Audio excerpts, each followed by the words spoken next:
o desastre da infraestrutura do Brasil e como a falta de investimentos e os desastres recentes refletem o descaso.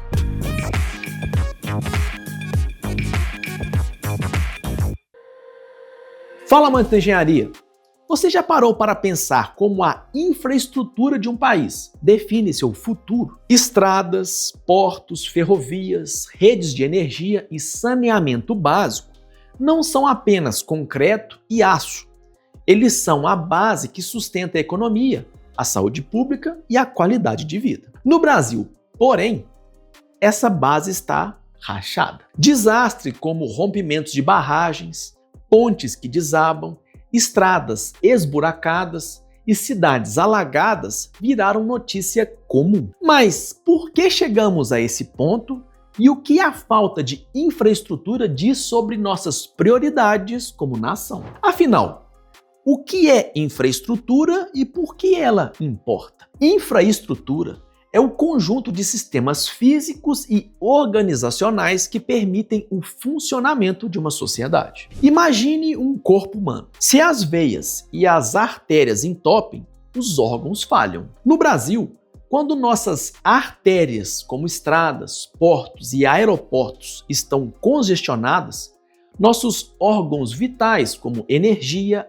água e saneamento, operam abaixo do potencial. Um país com infraestrutura robusta atrai investimentos, reduz custos logísticos, gera empregos e melhora a produtividade. Segundo o Fórum Econômico Mundial, o Brasil ocupa a posição 78 no ranking global de qualidade de infraestrutura, atrás de países como Botsuana e Índia. Enquanto isso, nossos gastos públicos em infraestrutura caíram de 4% do PIB nos anos de 1980 para menos de 2% em 2023. O resultado é um cenário de estagnação, onde o crescimento econômico esbarra em portos lentos, estradas perigosas e cidades sem saneamento. Mas como chegamos a essa crise? A história da infraestrutura brasileira é marcada por ciclos de avanços e abandono. Nos anos de 1950,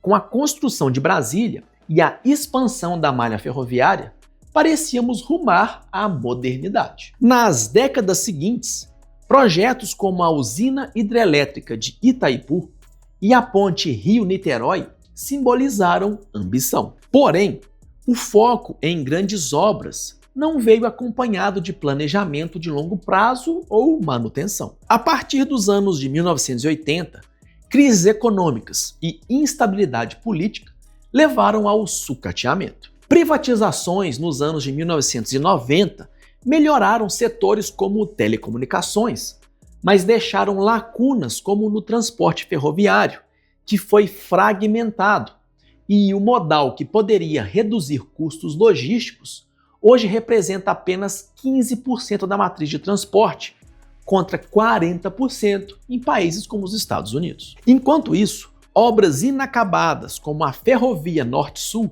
viraram símbolos de desperdício. E se você não quer ficar igual à infraestrutura do Brasil, sem investimento e desatualizada, o melhor é investir em uma área que será o futuro, como a do modelamento 3D. E para te ajudar com isso, está na hora de pensar em um curso de SolidWorks avançado, como esse curso aqui. Nele você vai aprender a dominar uma das ferramentas de modelamento 3D mais importantes do mercado, além de desenvolver habilidades de modelamento de produtos complexos, conhecer ferramentas e conceitos fundamentais centralizados na construção bem-sucedida. Se fez sentido para você, ou você está curioso para saber mais informações, acesse o QR Code aqui do lado ou clica no link da descrição. E os desastres recentes?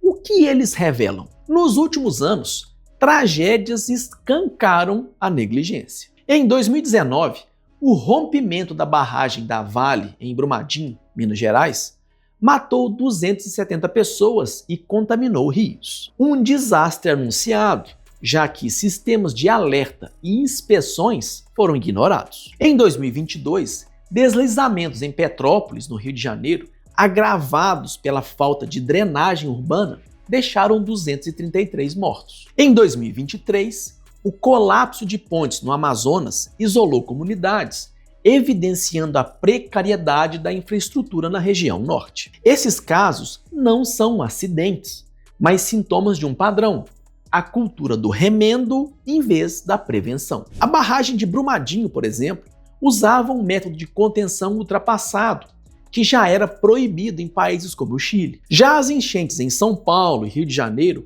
repetem-se todo o verão, sem que haja investimento em sistemas de contenção ou planejamento urbano. E o problema persiste. Em 2024, uma ponte no Maranhão desabou. A estrutura, vital para o transporte de alimentos e combustível, já apresentava rachaduras há anos, mas inspeções regulares foram negligenciadas. Com a queda, milhares de pessoas ficaram isoladas e o preço dos produtos disparou na região. Não foi um acidente.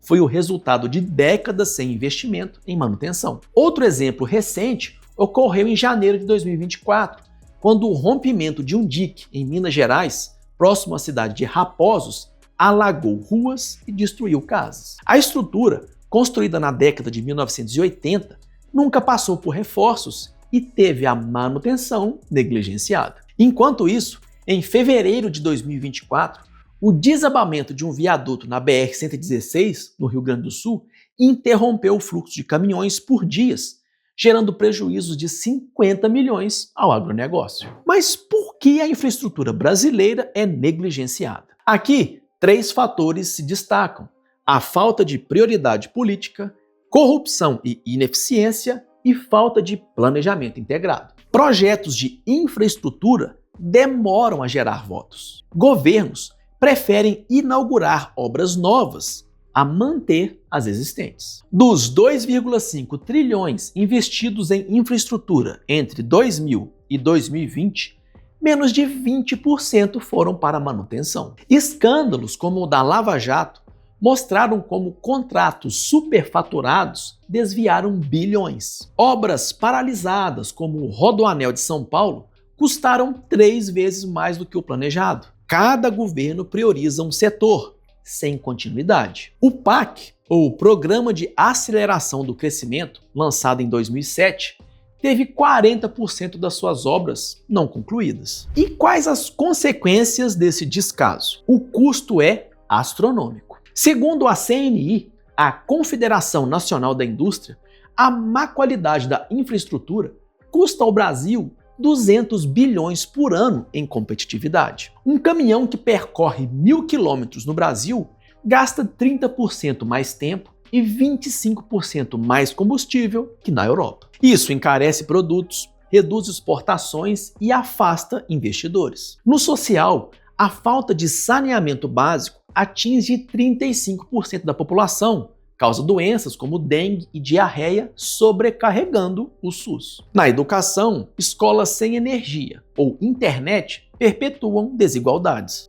No ambiental, a dependência de termoelétricas em crises hídricas aumenta emissões de CO2. E será que existe solução? Alguns países mostraram que é possível reverter crises. A Coreia do Sul, nos anos de 1970, investiu 10% do PIB em infraestrutura, tornando-se referência em logística. No Brasil, iniciativas como as parcerias público-privadas, ou PPPs, e concessões de portos e aeroportos trouxeram avanços, como a modernização do Porto de Santos. Porém, é preciso mais. Você sabia que se gasta 4 vezes menos que o necessário para conservar rodovias federais? Precisamos fortalecer agências reguladoras e evitar interferência política, e garantir transparência, além de integrar modais, expandindo ferrovias e hidrovias para reduzir custos. E o papel da sociedade? A pressão por transparência e responsabilidade é crucial.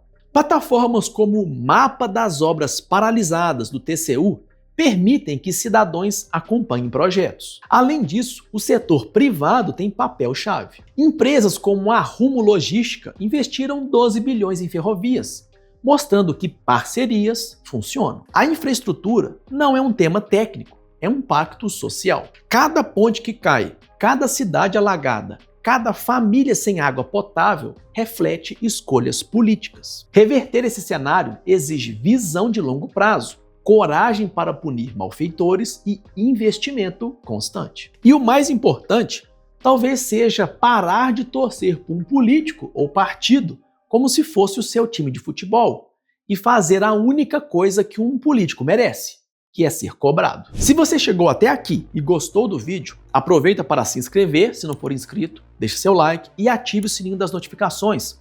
E se achar nosso conteúdo interessante, considere se tornar membro para nos ajudar a continuar produzindo conteúdo aqui na plataforma e ser lembrado em nossos vídeos. E se você está curioso para saber mais sobre os cursos que recomendamos, acesse o QR Code aqui do lado ou o link na descrição do vídeo para ter acesso a várias oportunidades de se desenvolver em várias habilidades que vão fazer um diferencial em sua carreira. E aí, concorda que a falta de infraestrutura limita o potencial do Brasil? Tem mais exemplos de obras abandonadas e superfaturadas? Eu quero que vocês me ajudem deixando aqui nos comentários as obras paralisadas ou obras que os políticos prometem e não executam aí na sua cidade. Aqui do lado tem duas opções de vídeos interessantes que você precisa assistir para expandir seu conhecimento e explorar sua curiosidade. E se você quiser contribuir com a gente, deixe seu like, se inscreva no canal, ative o sininho e considere se tornar membro do canal. É isso aí, amantes da engenharia. Um grande abraço e te vejo no próximo vídeo.